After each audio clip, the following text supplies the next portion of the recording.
ESPN 94.1 FM and AM 930 present The Drive. Elmore deep, left side three, it's good!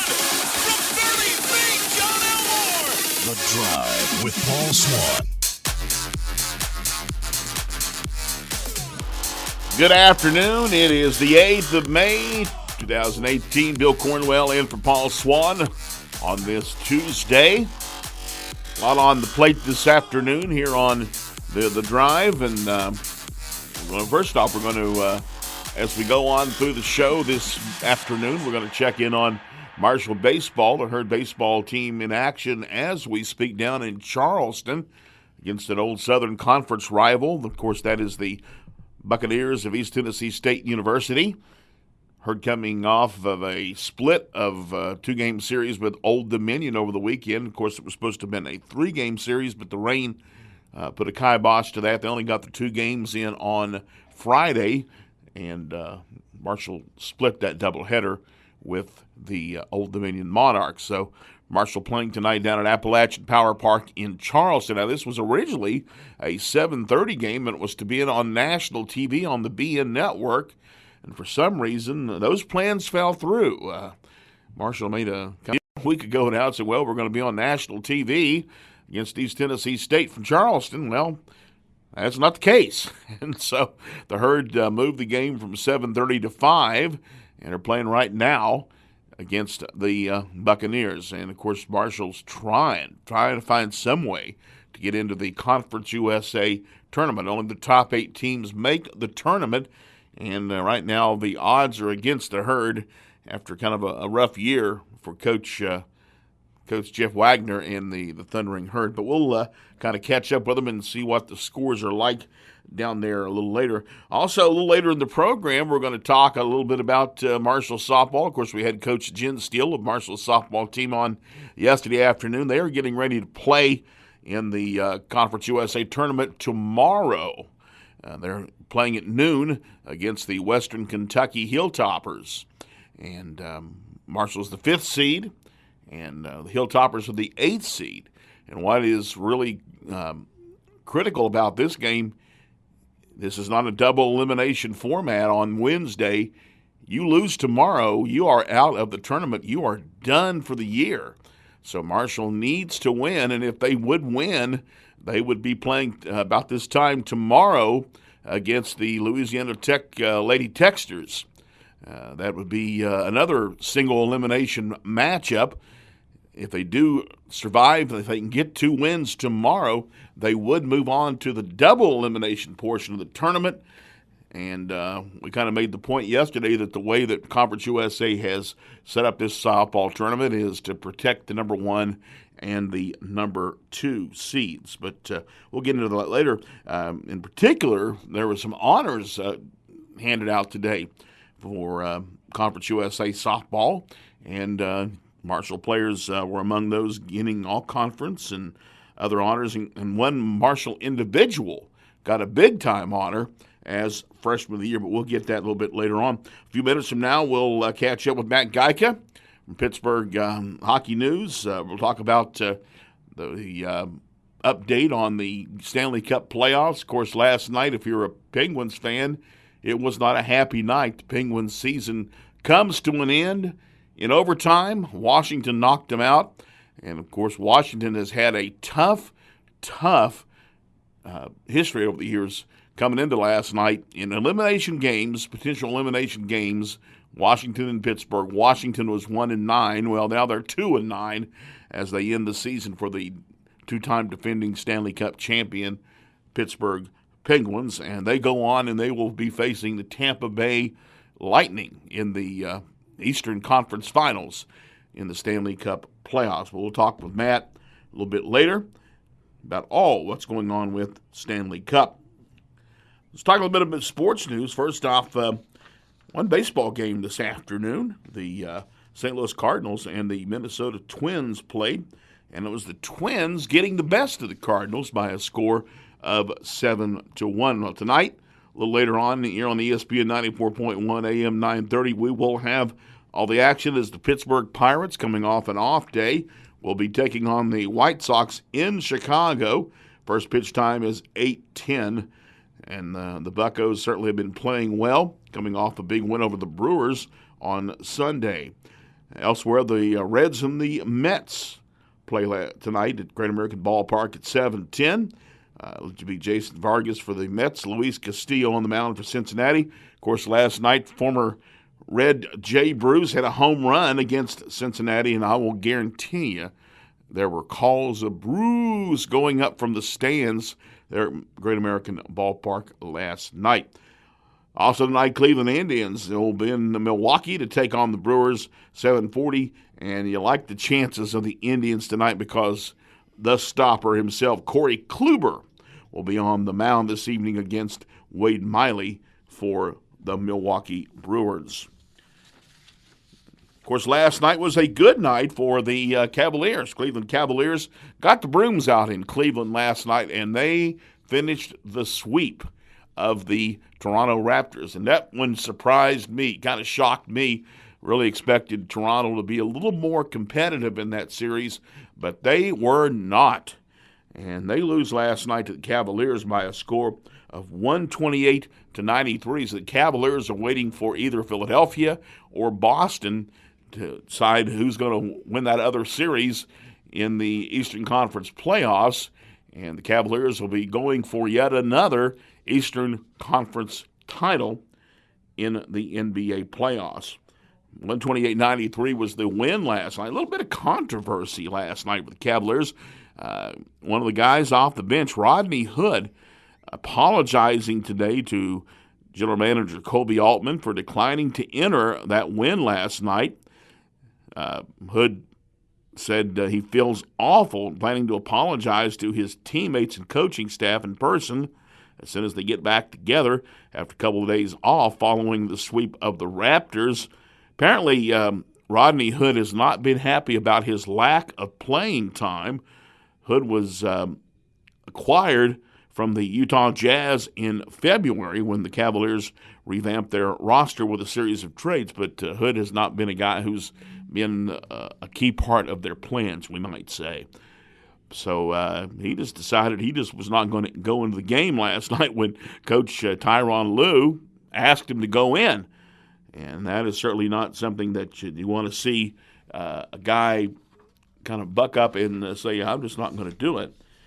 And it certainly sends a bad message to the rest of the team. Hey, the gift that keeps on giving, Johnny Manziel, Johnny Football, hospitalized yesterday for a reaction to a prescription. On Instagram, he posted, "Thank you for your concern and kind messages. Unfortunately, I had a reaction to an increased dosage in lithium, which I take for my bipolar disorder. It was a scary moment, and I am especially grateful for the staff at the hospital and all that they've done in the last 24 hours.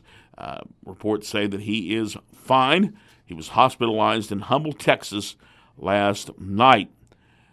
Manziel, of course, won the Heisman Trophy at Texas A&M in 2012. He's trying to make a comeback in pro football. He played in the Developmental Spring League last month. He has a standing offer for Tiger Cats of the CFL, and CFL training camp will be beginning in a couple of weeks. So will Johnny Manziel be in Hamilton, and will he be a Hamilton Tiger Cat this year? Could be a good opportunity for him if he can keep his nose clean. That is a big if for Johnny Manziel. Hey, some big news out of NASCAR. Is there going to be a change in the ownership of NASCAR? Some hot rumors to that extent.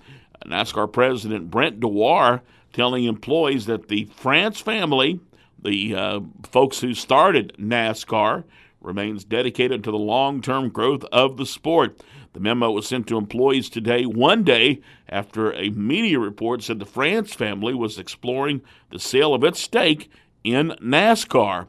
The Associated Press received a copy of the memo from a person who shared it on condition of anonymity due to the sensitive nature of the topic. Dewar wrote in the memo that NASCAR does not comment on industry rumors but did not specifically address a possible deal by the France family, which holds the majority of NASCAR stock.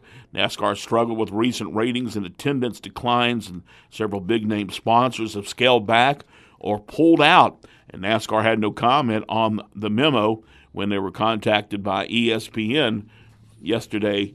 And that is interesting because when you think of NASCAR, the France family is synonymous with NASCAR. Of course, Big Bill France, the patriarch of that family, started NASCAR back in the 40s, back when they were racing on the beach in Daytona Beach. And then his son, Bill France Jr., he kind of took over. He kind of guided it through a great time of growth before his passing. And then his son, Brian France, now controls NASCAR, kind of runs things. And unfortunately for Brian France, it's been him who has had to deal with some of the downturn with the racing industry, with NASCAR in particular, with empty seats in the stands, and some of the TV ratings have not been great, although they still have great media deals, and they still make money on them, but they've had problems with sponsorship. A lot of issues, as maybe the high point of NASCAR was 5 or 6 years ago, and it's kind of gone down since. And if the France family decided to sell its part of NASCAR, who would take it? Would it be somebody in the corporate world? Of course, that's what happened a couple of years ago with Formula One racing, as Liberty Media, an American company, actually bought the controlling stake in Formula One. Would somebody like Liberty Media take over NASCAR? That would be an interesting scenario.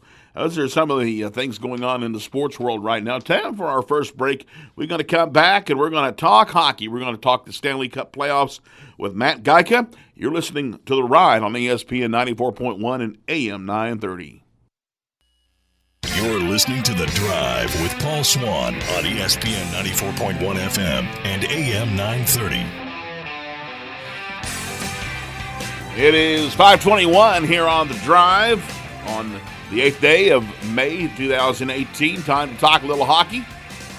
And with us from up in the Steel City area is Matt Gajka. We talked last week. Good to have you back with us, Matt. Yeah, absolutely. The hockey season has come to an unseasonal early end. It came to a crashing halt last night in Pittsburgh, and I kind of talked about it a few moments ago. You look at all those years and all those clinching games between Pittsburgh and Washington Washington had a woeful 1-9 record in clinching games against the Penguins, and then last night the magic happened for them. Well, it's a helpful reminder to all of us in media or just the fans out there that all this stuff that we talk about historically, maybe 90% of it doesn't mean a lick. It doesn't really mean anything. Yeah, it's filler. It's something to talk about in terms of the historical context, which is important because we're doing nothing if we're not telling stories in this business. And telling stories is how humans relate to each other. But overall, you take each game as it comes. You take each series as it comes. And in this one, the Penguins squandered their chances. They had a lead in Game 3 at home. They had a lead in Game 5 and played spectacularly well and lost both of those games. So you have two of those types of games in one best-of-7 playoff series, then you're putting yourself behind the 8 ball, even if you're facing a team in Washington that didn't have its top center in Nick Backstrom last night. But the Caps just shut it down. They played a very conservative game, and they hung on, got through regulation, and they won it in overtime. So they executed the game plan. Yeah, exactly. Just the impression I got last night, this was a little bit of a grittier Washington team than we've seen in the past in all those showdowns with the Penguins. And, usually it was the Penguins that were not only the skilled team but the tougher team. But last night you talked about the defensive strength that Washington showed. Good goaltending when they needed it from Braden Holtby. And, this seemed like the grittiness came out for Washington. And I think you attribute that a lot to Barry Trotz, their coach. That's always been the kind of hockey that he has coached, a very defensive-oriented style. And it really I think it's kind of taken with them finally. It has, but you have to have the buy-in from the players. Yeah. And it may sound weird for me to say, but I think not having Backstrom actually helped sell the game plan to the players if they needed any extra sales job or or anything like that, any extra convincing that was the way to play last night. If they have Baxter, maybe they're a little bit more wide open. Maybe the Penguins get a couple of breaks on odd man rushes, and we're talking about a Game 7 coming up tomorrow in Washington. So not to say that the Caps have a better chance of advancing further in the playoffs without Backstrom. He's maybe their second best player ever behind Alex Ovechkin, at least in this modern era. He's right there, and he's always been a point-per-game player throughout his career.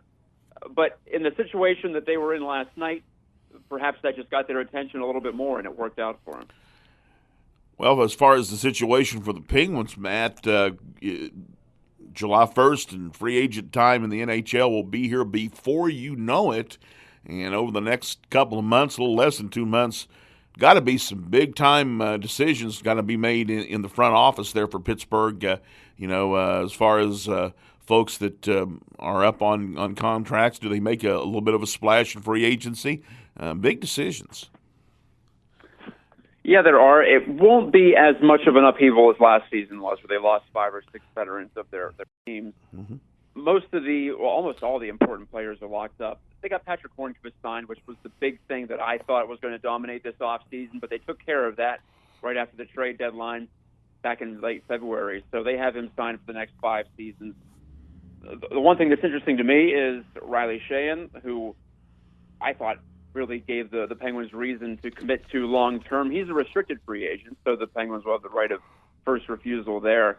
And with the way that Mike Sullivan likes to roll 4 lines and lead on his depth, it strikes me as important that they find a way to get Sheahan to stay under the umbrella here. I also believe Brian Rust is a restricted free agent too, and he's been an integral piece to their speed and pressure game, even though he had a lackluster postseason this year, and he was one of the more despondent Penguins in the dressing room. In fact, last night, just because I feel like he probably felt the same way I feel about his postseason, that he wasn't quite there. But overall, he's been valuable. So Sheahan and Rust, 2 players that the Penguins should be focusing in on and will be focusing in on to figure out how they can bring them back in and stay under the cap, because they remain a cap team and a top spending team. Other game last night was in Winnipeg, and they were ready to have a party last night in Manitoba. Well, they had to cancel the party because Nashville, facing elimination, shockingly so, down 3-2 in the series, they rose up and they shut out the Jets by a 4-0 score and a performance by the Nashville Predators, and you kind of wonder, have they finally come back? Well, Nashville, I shouldn't have expected them to go quietly, and they didn't, and they take an impressive win up there in Winnipeg last night. It's a team that's capable of doing something like that, and it's a team that has a goaltender that can get hot, if not be the most consistent in the world, in Pekka Rinne. I'm still going to stick to my Winnipeg in 7 prediction because, hey, why not? We've gotten this far, so I'm going to ride or die with it. And I still think Winnipeg is going to win the Western Conference, in fact.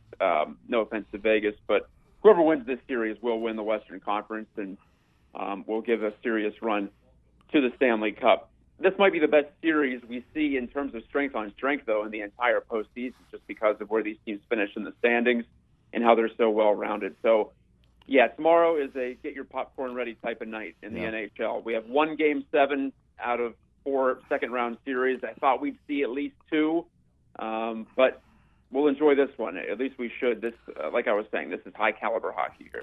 Yeah, and these 2 teams, actually, they're going to get extra rest. Game 7 is not scheduled till Thursday night, 8 o'clock. So there'll be no excuses for a little bit of fatigue, lack of energy. Both teams should be ready to go in Game 7. You actually broke some news there to me. I just assumed it was tomorrow night, but it's Thursday night. No, apparently there must be a scheduling issue with Bridgestone Arena there in Nashville. They do have a lot of shows there, so that's probably the reason for the delay. Hey, a little bit of coaching news today in the Eastern Conference for folks. A lot of folks in this region. Some of them will follow the Carolina Hurricanes, and there's been a lot of changes in the front office down there. And today they hired a guy who was one of their heroes in their Stanley Cup run, their one Stanley Cup, Rod Brind'Amour, head coach. Yeah, he was bumped up from assistant coach after Bill Peters was fired and then moved up to Calgary, as it turns out. So Bill's not out of a job for long, and this Carolina roster is interesting that Rod Brind'Amour takes over here. it's felt like for the last 2 or 3 seasons that they're a team on the rise. That they still haven't made the playoffs since 2009 when the Penguins beat them in the East Final. And it's a fan base that can be fervent when its team is worthwhile to watch. And I ask anybody in any traditional fan base or any traditional follower of one of these old-time teams, or, even like the Penguins or the Flyers, the expansion 6 teams that have been around for a half century. If your team didn't make the playoffs for a decade, how many fans would show up to those games? Now, it would be probably more than the number that showed up to Hurricanes games in recent years. But I think all the talk about, well, does Carolina deserve a franchise? Let's let them get a higher quality brand of hockey on the ice before we make any decisions there. They have new ownership, and, well, they're giving it a shot with – I kind of thought they would think outside the box here because the new owner, Tom Dundon, is a venture capitalist, kind of an outside-the-box thinker, but instead he promotes in-house. So for me, that's just showing confidence that this roster is talented, and it was just perhaps a clash between Bill Peters, the former coach, and some of the young talent there. I don't think it's going to take much to get the Hurricanes to where they need to be. It could just be a slight tweak or a coaching change, a little bit of a systematic adjustment. And I like them to be right in the mix in the Metro Division next year. Well, it's definitely a case where I think they still have a little bit of credibility because they did win a cup, but too many. It's been a while. Yeah. It's been a while, and too many seasons out of the playoffs, too much underperformance, and that patience will wear thin quite quickly. And it should, right? 10 years without making the playoffs in a league where more than half the teams make the postseason, you should at least be able to stumble into it once in a while. And like I said, I've liked this roster, so I don't know what was wrong this past year. They had the puck a lot. They had a ton of shots. But, when it comes to goals scored, goals for and against, at the moment of truth, they weren't good enough for the second straight year, despite the other numbers looking good for them. Well, Matt, we appreciate you spending time with us as always, and let folks know how to follow you as far as catching some of your coverage of hockey and Pittsburgh hockey in general. Well, we're going to transition into a post-mortem / look-ahead stage on Pittsburgh hockey now, but that's where you can find all my hockey writing, at least in long form, PittsburghHockeyNow.com, and I'm working on a story on Matt Murray, an uneven season, and I thought Game 6 for him in net was a nice microcosm. Well, not nice for him or the Penguins, but an appropriate microcosm of the season that went up and down. So that's my focus for this evening, and then we'll move on and we'll talk about some of the things like we discussed with pending free agents and possible trade combinations and things like that. Jim Rutherford in his time as Penguins GM, he has never really sat down and just sat on his hands. He is a man of action, so I expect something to happen this offseason. Plus, knowing the fans in Pittsburgh, they do not expect things to just stay the same. They want a little bit of progress as well. Matt, thanks a lot as always. Yep, you got it. A little bit of disappointment, but also appreciation for the team's done the last 2 years. I don't want it to sound like it's all doom and gloom up here. Thanks again. Thanks a lot. Matt Gajka, Pittsburgh Hockey Now, and talking about the Stanley Cup playoffs. We have a couple of days of rest in the Stanley Cup playoffs. The deciding game in the West will be on Thursday night at 8 o'clock at Bridgestone Arena in Nashville. Nashville Predators hosting the Winnipeg Jets. The winner will take on the Las Vegas Golden Knights for the Western Conference title in the National Hockey League. Of course, it's going to be Washington and Tampa Bay going for the Eastern title in the Stanley Cup playoffs. Time for another break. We come back. We're going to catch up, so we have an update on that Marshall East Tennessee baseball game. Also, a little bit of news from the Marshall softball front coming up next here on The Drive on ESPN 94.1 AM 930.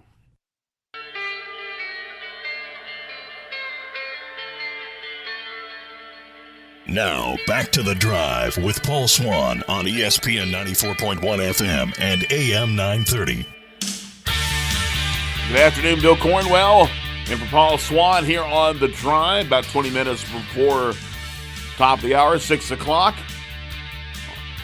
on the 8th day of May 2018. Feels like a summer day out there, beautiful day. Of course, reminder, it is Election Day.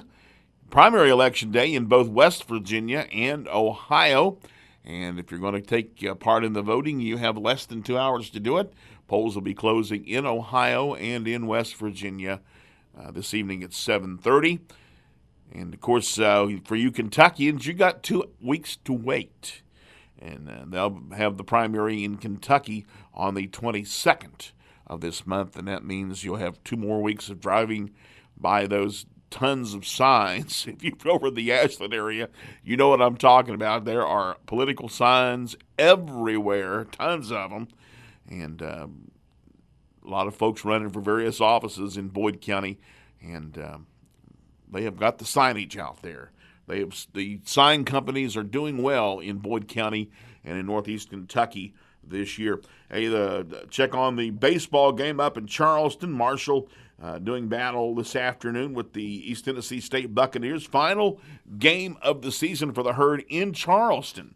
And after 1 inning, unfortunately, bad news for the Herd. They are down to East Tennessee State by a score of 1-0. And reminder, we have one more broadcast this year of Herd baseball. Marshall will be playing the West Virginia Mountaineers in Morgantown next Tuesday night. We'll have that broadcast here on ESPN 94.1 and AM 930, and that will be taken care of by our good friend Dave Wilson. Of course, Dave's part of the Thundering Herd IMG Sports Network, especially during football season. Dave is based in the Morgantown area, and he will be bringing us all the coverage. Herd baseball next week against West Virginia up in Morgantown. Of course, the Herd and the Mountaineers played a dandy extra inning game down in Charleston a couple weeks ago, won by 1 run by the Mountaineers.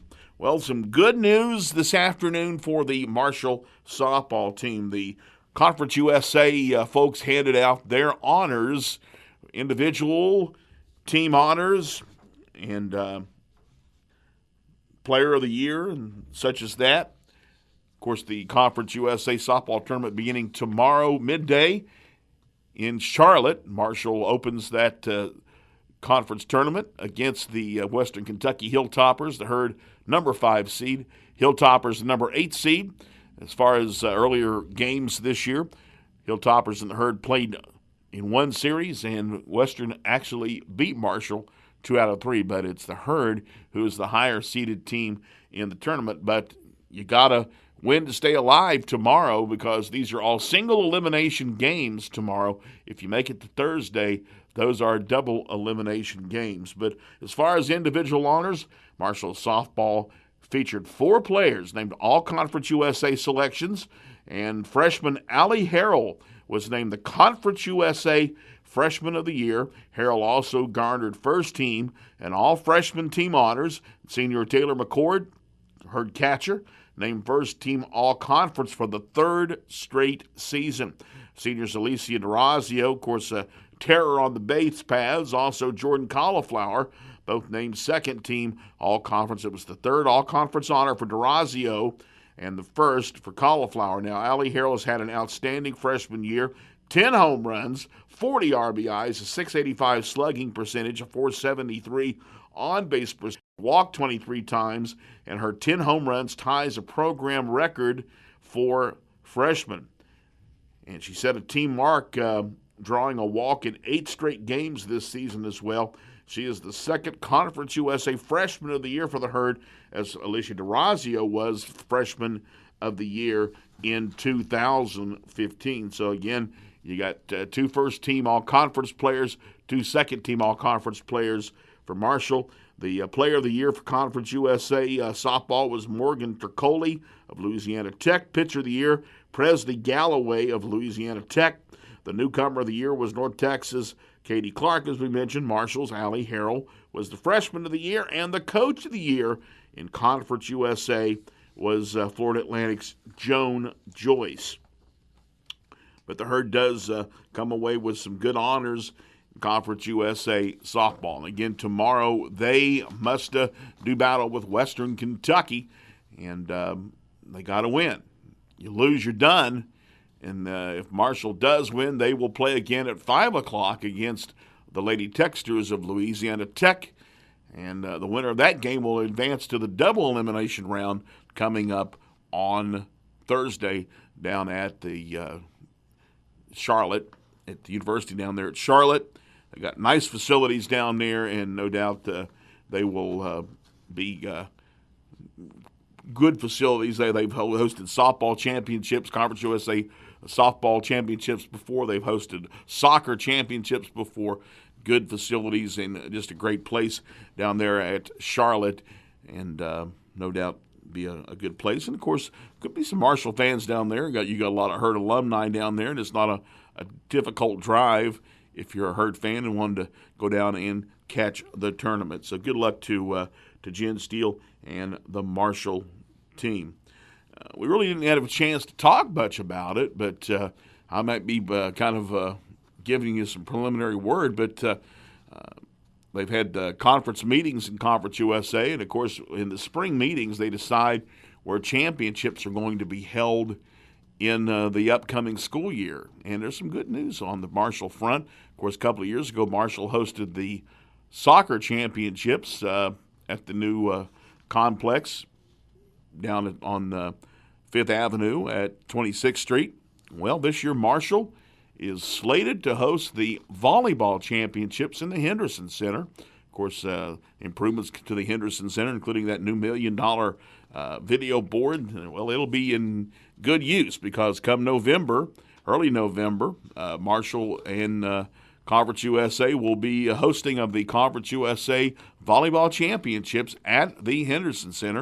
Of course, we talked to volleyball coach Mitch Jacobs yesterday, and this is going to give his team and his folks something to shoot for, because not only will they be hosting the championship, the conference tournament, but being on the home court, they would love to maybe spring an upset, spring a surprise, because with all the changes that we discussed yesterday in this roster, 10 newcomers coming in, big changes, kind of a refocus for the program. I'm sure a lot of folks in the league just don't know really what to make with the Herd. Maybe you're discounting them, but you could tell that Mitch Jacobs was very confident, quite confident, that there's going to be some improvement this year, and you'd hope to see that improvement kind of manifest itself with a strong performance and maybe make a run in the Conference USA Volleyball Championships, which again will be held at the Henderson Center a little later this year. This is the second time that Marshall has hosted the Conference USA Volleyball Championships. That came about 10 years ago. Herd was in the Final Four of that one, but did not win the championship. But that's exciting news, as a Conference USA championship will be decided at the Henderson Center, women's volleyball, come this fall. Let's make one more check, see if we have an update on Marshall baseball. Again, the Herd in East Tennessee State in the second inning. East Tennessee was up after the first inning, 1-0, and that's where the score remains. We'll see if Marshall could make a comeback. Final game in Charleston this year for the Thundering Herd. They do have another home series in the league coming up, but it will be played down at Beckley at Epling Field in a couple of weeks. Time for our final break. When we come back, we'll kind of set you up for baseball, and some exciting news about baseball on the international front was announced today. You're listening to The Drive on ESPN 94.1 and AM 930. Don't worry, Paul Swann has the wheel on The Drive, ESPN 94.1 FM and AM 930. Well, Paul usually has the wheel, but I have the wheel tonight. Bill Cornwell sitting in for Paul Swann. I believe tomorrow we will be preempted by Pirate baseball, but Paul will be back a couple of days, but I'm kind of got the wheel tonight on The Drive, and we look forward to busy sports time, including baseball tonight here on ESPN 94.1 and AM 930, because the Pittsburgh Pirates, and certainly we have all enjoyed the Pirates' start this season as they've been battling for first place in the National League Central. Well, they're back at it tonight as they take on the White Sox in Chicago, a little interleague play. First off, an update on that Marshall-East Tennessee baseball game down at Appalachian Power Park. It is still 1-0 in the top of the third. East Tennessee leading the Herd. We'll see if Marshall could make a comeback in that last game of the year for the Herd in Charleston. They'll be playing other home games, including down at Epling Field in Beckley, but this is the last one in Appalachian Power Park for Herd fans down in the Charleston area. Let's look at, again, the baseball schedule for tonight. First off, already have one game in the books as the Minnesota Twins beat the St. Louis Cardinals this afternoon by a score of 7-1. Other games tonight, as we mentioned, Pittsburgh will be taking on the Chicago White Sox at 8:10. We'll have it on ESPN 94.1 and AM 930 for the Pirates. Ivan Nova will be on the mound, and Luis Gelada will be pitching for the White Sox. Reds home tonight, hosting the Mets at 7:10. Luis Castillo pitching for Cincinnati, and the New York Mets will send Jason Vargas to the mound. The Cleveland Indians, well, the Indians are on the road in Milwaukee against the Brewers at 7:40, and the ace will be on the mound for Cleveland, and he's fun to watch because he is a consummate pitcher. Multiple Cy Young Award winner Corey Kluber. He's pitching tonight for the Tribe against Milwaukee's Wade Miley. Other games coming up tonight, of course, big showdown. Yankees and the Red Sox, the two teams that love to hate each other. 7:05, Drew Pomerantz pitching for Boston. Luis Severino, who's had a great early season pitching for the Bronx Bombers. Kansas City's to Baltimore at 7:05. It's San Francisco at Philadelphia, 7:05. Toronto hosting Seattle at Rogers Center this evening in 7:07. Tampa Bay's home against the Atlanta Braves. Detroit's at Texas. Miami is in the Windy City to take on the Cubbies at Wrigley Field. The Angels are at Colorado. Houston at Oakland. The Dodgers hosting Arizona. Kind of a showdown there in the National League West. And finally, Washington is out west on the coast taking on the San Diego Padres. Some interesting news out today regarding the Yankees and the Red Sox. Of course, one of the most fabled of all rivalries in sports, let alone baseball. Well, the announcement was made today that the Yankees and the Red Sox will face each other in 2 regular season games in London next year at London Stadium. Now, what is London Stadium? Well, London Stadium is what you know as the Olympic Stadium. It was the Olympic home in 2012 when London did such an outstanding job hosting the Olympic Games. Well, they have renamed it London Stadium, and right now it is the main home, or it is the home of the West Ham United club in the Premier League. And it necessarily doesn't get great reviews as a soccer venue. It's going to be interesting to see what it looks like and how it's configured for baseball, as the Yankees and the Red Sox play 2 games at London Stadium next year.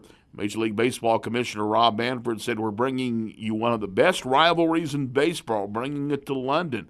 Boston will be the home team June 29th and 30th, 2019 for Major League Baseball's first games in Europe. The stadium will have a capacity of 55,000 in a baseball configuration." Major League Baseball said it's also committed to playing in London in 2020, and the intention is to establish a long-term footprint in the city as American pro sports leagues continue to attempt to expand their reach to British fans. Of course, the NFL has played regular season games in London since 2007, holding 18 games at Wembley Stadium and 3 at Twickenham Stadium. And 3 more NFL games are scheduled for this year, and really looking forward to this because it's going to be played at the new stadium that is the home of Tottenham Hotspur. Brand spanking new stadium. Tottenham has not even played in it yet, but there will be NFL games in that facility before the Tottenham Hotspurs guys get their games going. The NBA and NHL have also held regular season games. Now, Rob Manfred said the stadium infrastructure in London gives Major League Baseball every opportunity to put on a first-class event, and they hope the series will be the beginning of a relationship with London that persists and a continuation of increased exposure for Major League Baseball in Europe. Major League Baseball has put renewed emphasis on international games since Manfred became commissioner 3 years ago. Of course, Cleveland and Minnesota played a 2-game series last month down in San Juan, Puerto Rico. San Diego and the Dodgers played a 3-game series in Monterrey, Mexico last week. And Monterey has held Major League Baseball games before. And Major League Baseball announced Tuesday as well, Oakland and Seattle will open next season at the Tokyo Dome, March 20th and 21st. And that's nothing new, as there have been those Major League Baseball games in Tokyo at times. So very interesting that Major League Baseball is going to London next year, and it's not just any teams. They're taking two of the classic teams, the Yankees and the Red Sox, to play two games. Tell you what, college basketball recruiting is really ramping up right now. All the big time teams, the blue bloods, you might say, they are working on 2019, the 2019 class coming into focus. Trends already developing in terms of where prospects are leaning and the targets of various schools. And obviously, when you talk about the blue bloods, you're talking about Duke, Kentucky, North Carolina, Kansas, UCLA, and your national champion Villanova Wildcats. And Kentucky, they're actually looking at some guys that may reclassify and could end up in Lexington this fall. Now, Kentucky has two commitments in 2019 so far, five-star players Ashton Hagans and DJ Jeffries. Hagans has been rumored to be reclassifying into this year's class and could do so this summer. Top guard target Tyrese Maxey, also a candidate to reclassify, and Kentucky's the favorite for the five-star combo guard, deciding this week will he come to Lexington. Well, five-star point guard Jalen Leckie, who was offered with the Cats last week, has also been associated with reclassification options of the surefire 2019 prospects. James Wiseman, number one player in 2019. Jeffrey's teammate, clear-cut top target. Other players looking possibly at Kentucky, five-star forward Keon Brooks. So the Cats are right in there, as always, with the big names, but we're looking at 2019, maybe this fall. That's got to do it for The Drive on this Tuesday. Bill Cornwell, thanks a lot to Gabriel Sellards, as always, handling the engineering behind the glass. And we hope you enjoy the rest of your Tuesday. Enjoy Pirate baseball tonight. They get going at 8:10. Pirates in action against the White Sox. So long.